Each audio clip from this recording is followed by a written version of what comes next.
Good morning students, मैं doctor Sanjay Kumar नटानी। आज अपन देखेंगे बीकॉम सेकेंड ईयर की बेसिक नॉलेज।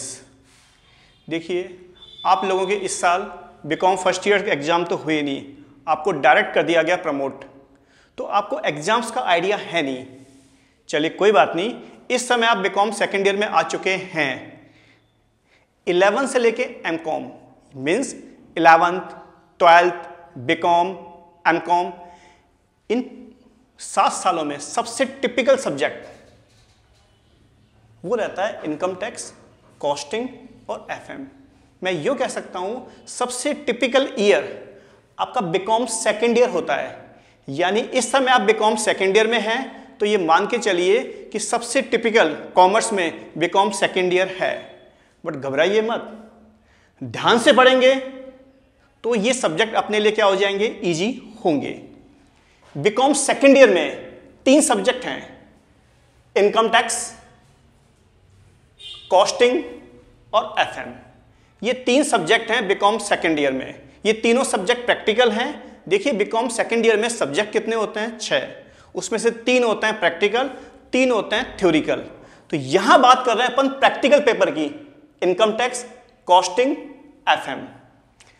इनकम टैक्स की बात करें अपन तो अगर आप कोई पैसा अर्न करते हैं, अगर आप कोई पैसा कमाते हैं, फॉर एग्जांपल मैंने कोई पैसा कमाया या आपने कोई पैसा कमाया या अपने पेरेंट्स ने कोई पैसा कमाया, तो उस पे अपन क्या देते हैं, इनकम टैक्स देते हैं। सब पूरे के पूरे इंडिया में जो भी लोग रहते हैं, भले मैं या आप लोग, इनकम टैक्स देते ही देते हैं। अगर आप कोई पैसा अर्न कर रहे हैं तो आपको टैक्स देना ही पड़ेगा। इनकम टैक्स, इनकम टैक्स का मतलब क्या हुआ, इनकम और टैक्स, ये 2 वर्ड अलग अलग हैं। इनकम अलग है, टैक्स अलग है। अगर आप कोई पैसा अर्न कर रहे हैं तो आपको टैक्स देना ही पड़ेगा। इनकम टैक्स का जो एक्ट है, इनकम टैक्स का जो लॉ है, इनकम टैक्स का जो कानून है, उसको बोलते हैं अपन Indian income tax act 1961। Indian income tax act 1961, Hindi में बोलते हैं इसको अपन भारतीय आयकर अधिनियम 1961। मैं आपको बता दूं, ये जो इनकम टैक्स है ये केवल भारत में लागू होता है, भारत के बाहर इनकम टैक्स लागू नहीं होगा, क्योंकि इसका नाम ही क्या है, इंडियन। ये इनकम टैक्स एक्ट केवल इंडिया में अप्लाई होता है, इंडिया के बाहर अप्लाई नहीं होगा। ये एक्ट कब बना, 1961 में। ये कानून, ये लॉ, ये कब बना, 1961 में। भारत में अप्लाई कब हुआ, 1 अप्रैल 1962 को।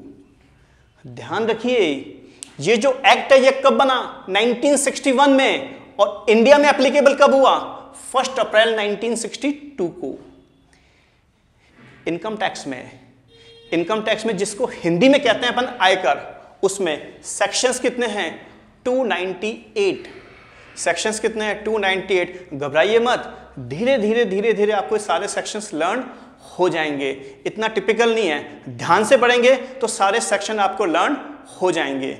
इनकम टैक्स में सेक्शंस कितने हैं, 298। सेक्शंस को हिंदी में कहते हैं धाराएं। चलिए, शेड्यूल्स, सूचियां कितनी हैं, 14। तो इस पूरे के पूरे इनकम टैक्स में 298 सेक्शंस हैं जो अपने को पढ़ने हैं, और 14 क्या हैं, शेड्यूल, जो अपने को धीरे धीरे करके डिस्कस करनी है।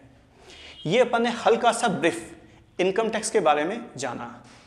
अब बात करते हैं अपन कॉस्टिंग की। कॉस्टिंग कह लो, कॉस्ट अकाउंटिंग कह लो, एक ही बात है। सर कॉस्टिंग का मतलब क्या हुआ, सपोज मैं इस बोर्ड की बात करूं, इस बोर्ड की कॉस्ट कितनी है, 5000 रुपीज। इस बोर्ड की कॉस्ट कितनी है, 5000 रुपीज। हाँ, मैंने इस बोर्ड को परचेज किया है कितने में, 5000 में। जिस दुकान से मैंने इसको परचेज किया उसके लिए कॉस्ट क्या होगी इसकी, नेचुरल बात है, इससे कम मीन्स 4000। तो जिसने इस बोर्ड को बनाया उसके लिए कॉस्ट क्या होगी, उससे भी कम, सपोज 3500। तो कॉस्टिंग में करना क्या होता है, किसी भी चीज की जो प्रोडक्शन कॉस्ट है, किसी भी चीज की जो लागत है, उसको धीरे धीरे कम करने की जो टेक्निक्स हैं वो अपन कॉस्ट अकाउंटिंग में सीखेंगे। सोचिए आप लोग, अगर अपना प्रॉफिट आज 1000 है और अपनी कॉस्ट और कम हो जाए तो प्रॉफिट क्या होगा, बढ़ेगा।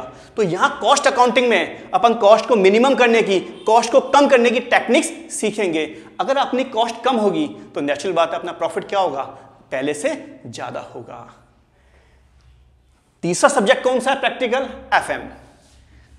एफएम के अंदर टोटली पैसों का, कैश का, मनी का मेजरमेंट होता है कि जो अपन ने पैसा अर्न किया है, जो अपन ने पैसा कमाया है, या जो पैसा अपने बैंक में रखा है उसको अपन किस तरह से इन्वेस्ट करें, उस पैसे को अपन किस तरीके से लगाएं कि वो पैसा अपना मैक्सिमम अपने को वो पैसा रिटर्न दे। तो एफएम में इस चीज का एनालिसिस किया जाता है।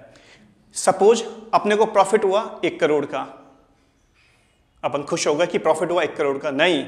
अगर सामने वाले को प्रॉफिट हुआ है 2 करोड़ का और अपना और उसका बिजनेस सेम है, अपना और उसका बिजनेस सेम है, उसको प्रॉफिट हुआ है 2 करोड़ का, अपने को प्रॉफिट हुआ 1 करोड़ का, तो खुश नहीं होना, बल्कि अपने को अपने बिजनेस को इंप्रूव करना है। क्योंकि उसने कमाया 2 लाख, उसने कमाया 2 करोड़, अपन ने कमाया 1 करोड़। इसका मतलब क्या हुआ, अपने बिजनेस टेक्निक्स में कुछ ना कुछ कमी है, उसको इंप्रूव करना पड़ेगा। तो इंप्रूव करने की जो टेक्निक्स है वो अपन एफएम में डिस्कस करेंगे। तो यहां 3 सब्जेक्ट हैं, इनकम टैक्स, कॉस्ट अकाउंटिंग और एफएम। इनके बारे में अपन ने थोड़ा सा ब्रीफ में नॉलेज ले ली। अब आगे चलते हैं, थोड़ा सा अपन प्रैक्टिकल पोर्शंस पे आएंगे ताकि आपको इंटरेस्ट आएगा। मुझे मालूम है जो बच्चे बीकॉम कर रहे हैं वो थ्योरी वाले कॉन्सेप्ट से बोर हो जाते हैं, कोई बात नहीं, आज अपन प्रैक्टिकल क्वेश्चंस पे आएंगे। अब तो थोड़ा सा अपन जानते हैं इनकम टैक्स के बारे में। चलिए,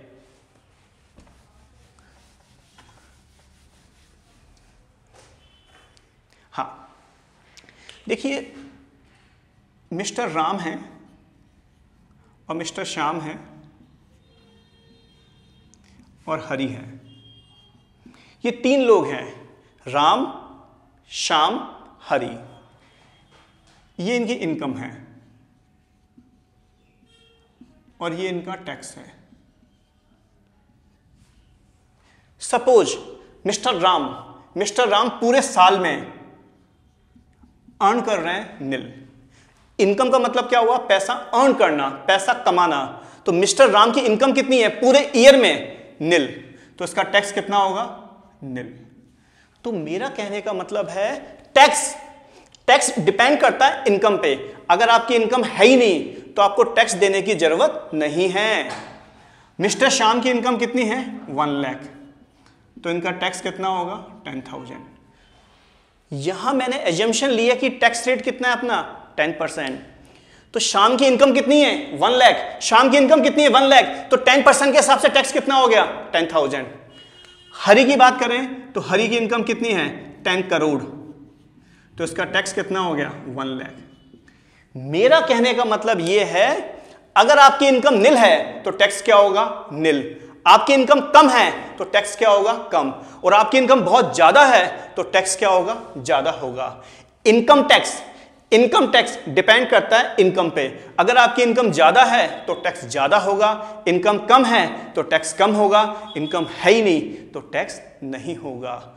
फॉर एग्जाम्पल, मुकेश अंबानी बिल्कुल जानते होंगे उनको आप। मुकेश अंबानी और एक अपन बात करें कॉमन मैन की, तो मुकेश अंबानी का जो इनकम टैक्स है वो बहुत ज्यादा होगा। मुकेश अंबानी का जो इनकम टैक्स है वो बहुत ज्यादा होगा और एक कॉमन मैन का इनकम टैक्स क्या होगा, कम होगा। क्यों, मुकेश अंबानी की जो इनकम है वो बहुत ज्यादा है तो उसकी टैक्स लायबिलिटी क्या होगी, ज्यादा होगी। और एक कॉमन मैन की इनकम क्या होती है, कम, तो उसका टैक्स भी क्या होगा, कम होगा। तो मेरा कहने का मतलब है इनकम टैक्स डिपेंड करता है इनकम के ऊपर। चलिए आगे चलते हैं अपन। अब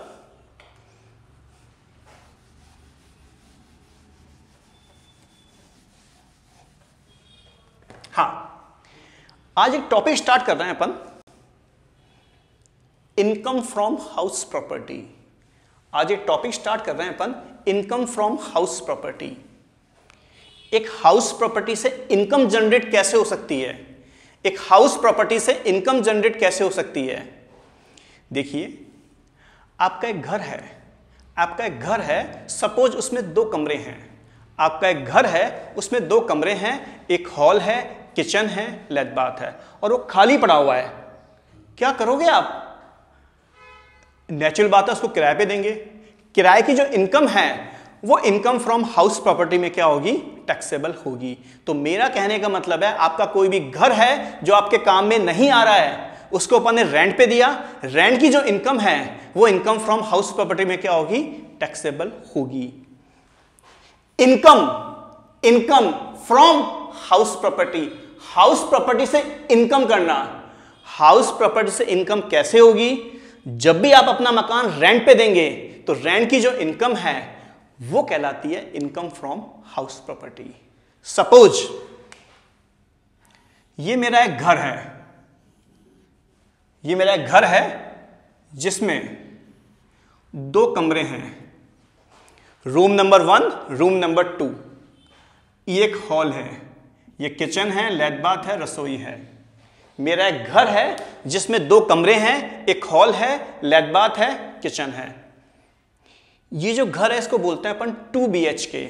ये मेरे काम में नहीं आ रहा, ये मेरा घर एक एक्स्ट्रा रखा हुआ है, तो मैंने इससे पैसा अर्न करने के लिए इसको क्या दे दिया, रेंट पे दे दिया। रेंट की जो इनकम है वो इनकम फ्रॉम हाउस प्रॉपर्टी में क्या होगी, टैक्सेबल होगी। हाँ, ये जो मेरा 2 BHK जो मेरा हाउस है इसका रेंट कितना होना चाहिए। आप लोग सोच रहे होंगे अगर घर आपका 2 BHK है तो उसका रेंट होना चाहिए 10 से 12 हज़ार रुपये पर मंथ। ऐसा नहीं है फ्रेंड्स। एक मकान का रेंट कितना होना चाहिए वो डिपेंड करता है उस मकान की लोकेशन पर और बनावट पर, कंस्ट्रक्शन पर। अगर मकान वैशाली में है, बनी पार्क में है, राजा पार्क में है तो उसका रेंट क्या होगा, ज़्यादा होगा। मकान कहाँ है, सांगानेर में, तो उसका रेंट क्या होगा, कम होगा। एक मकान की रेंटल वैल्यू डिपेंड करती है उस मकान की लोकेशन पर और बनावट पर। मान लीजिए मकान में क्या लगा हुआ है, संगमरमर, पीओपी, वार्डरोब, मतलब मकान बहुत अच्छा बना हुआ है, तो उसकी रेंटल वैल्यू क्या होगी, ज़्यादा होगी। तो एक मकान की रेंटल वैल्यू कितनी होनी चाहिए वो डिपेंड करता है मकान की लोकेशन पर और मकान के कंस्ट्रक्शन पर। चलिए भूलना मत, चैप्टर का नाम क्या चल रहा है अपना, इनकम फ्रॉम हाउस प्रॉपर्टी। चलिए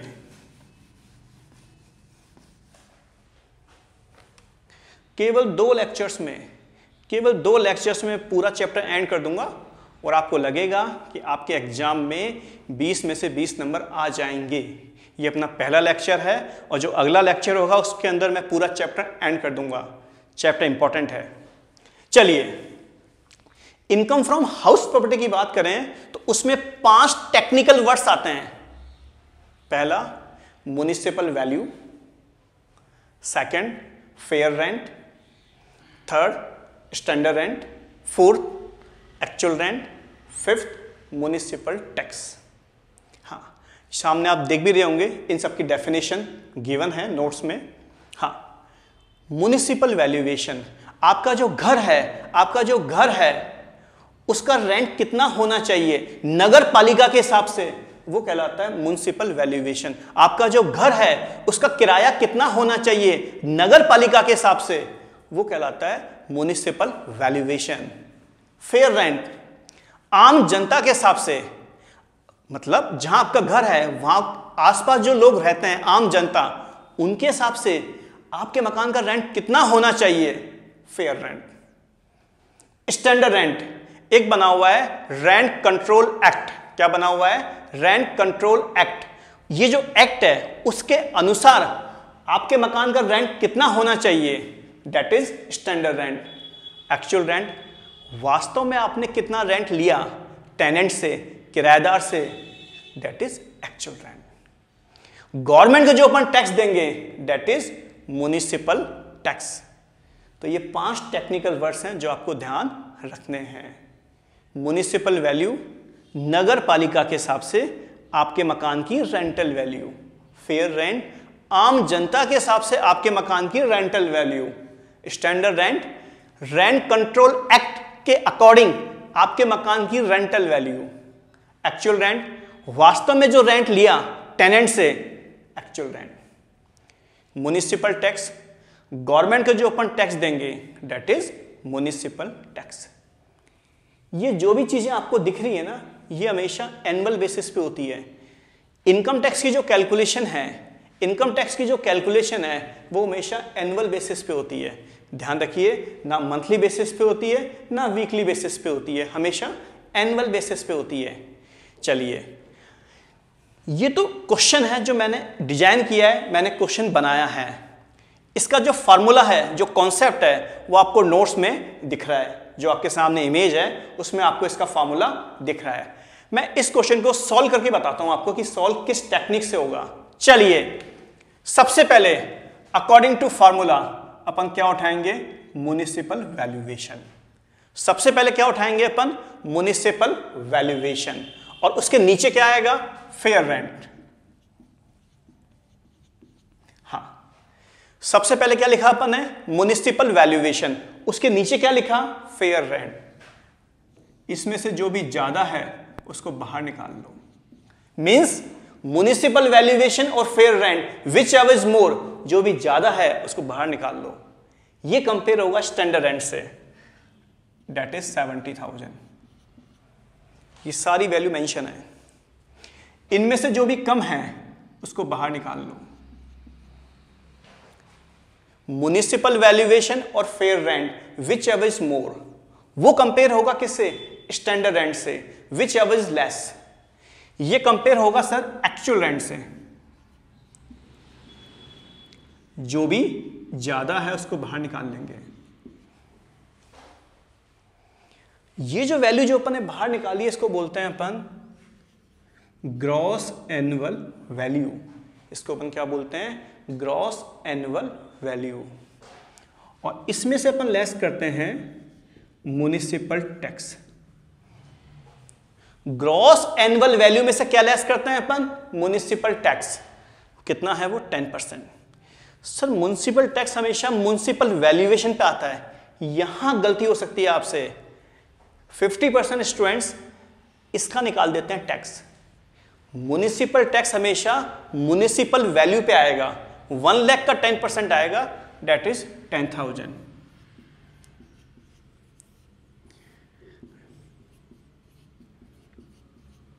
that is net annual value. Gross annual value में से म्युनिसिपल टैक्स लेस करेंगे तो वो क्या आ जाएगा? Net annual value. Almost 60% chapter खत्म हो चुका है अपना। चलिए, हाँ, यहां कुछ स्पेशल पॉइंट्स मैं आपको बताना चाहूंगा। म्युनिसिपल टैक्स को लोकल टैक्स के नाम से भी जाना जाता है। म्युनिसिपल टैक्स को लोकल टैक्स के नाम से भी जाना जाता है। म्युनिसिपल टैक्स और local tax both are same words. And municipal tax less कब होगा? देखिए, अपन ने यहां पे लेस किया है। म्युनिसिपल टैक्स लेस कब होगा? ओनली पेड बेसिस पे। अगर म्युनिसिपल टैक्स पेड है तो ही लेस होगा। अगर म्युनिसिपल टैक्स अनपेड है तो लेस नहीं होगा। म्युनिसिपल टैक्स पेड है तो ही लेस होगा, अगर अनपेड है तो लेस नहीं होगा।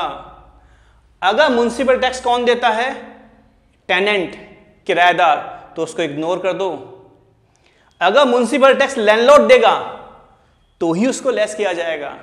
म्युनिसिपल टैक्स को लेस करने की 2 कंडीशन है। First is paid, if paid. दूसरा, paid by the owner of house. जब चुका दिया गया हो मकान मालिक के द्वारा तो ही लेस होगा। चलिए, एक छोटा सा पॉइंट और है। सपोज म्युनिसिपल टैक्स आपने 10 साल का एडवांस चुका दिया या 5 साल का एडवांस चुका दिया। जितना भी आपने म्युनिसिपल टैक्स चुका दिया वो किसी भी ईयर से रिलेटेड हो, उससे कोई मतलब नहीं है, वो पूरा का पूरा लेस होगा। ध्यान रखिए, म्युनिसिपल टैक्स जितना पे कर दिया, भले वो 1 साल का दिया हो या 10 साल का दिया हो, पेड बेसिस पे म्युनिसिपल टैक्स क्या होगा? लेस किया जाएगा। आज की क्लास ओवर होने वाली है, बस मैं आपको दे रहा हूं होमवर्क। चलिए, आप लोग क्वेश्चन नंबर 3 कर सकते हैं। आप लोग बुक का नाम पता होगा, इनकम टैक्स। ऑथर कौन है? रमेश बुक डिपो की बुक आती है, अग्रवाल जैन शर्मा शाह मंगल। अग्रवाल जैन शर्मा शाह मंगल, उसका क्वेश्चन नंबर 3 सॉल्व कर सकते हैं। एंड इलस्ट्रेशन नंबर 4.10 कर सकते हैं सॉल्व। क्वेश्चन नंबर 3 कर सकते हैं और इलस्ट्रेशन नंबर 4.10 कर सकते हैं। बस आज की क्लास यहीं क्या हो गई? ओवर हो गई। अब मिलेंगे अपन अगली क्लास में। आपने मेरे ये वीडियो देखे जो बीकॉम क्लासेस 11-12 से रिलेटेड थे। अगर आपको वीडियो समझ में आ रहे हैं, पसंद आ रहे हैं, अच्छे लग रहे हैं, तो आप मुझसे इस व्हाट्सएप नंबर पे कॉल करके या व्हाट्सएप करके आगे वाले जो वीडियो हैं वो आप मुझसे परचेज कर सकते हैं, ले सकते हैं। मेरे पास में रिकॉर्डेड क्लासेस भी अवेलेबल हैं और लाइव क्लासेस भी अवेलेबल हैं। आप मुझसे कांटेक्ट कीजिए और आगे वीडियो लीजिए। Okay and thank you.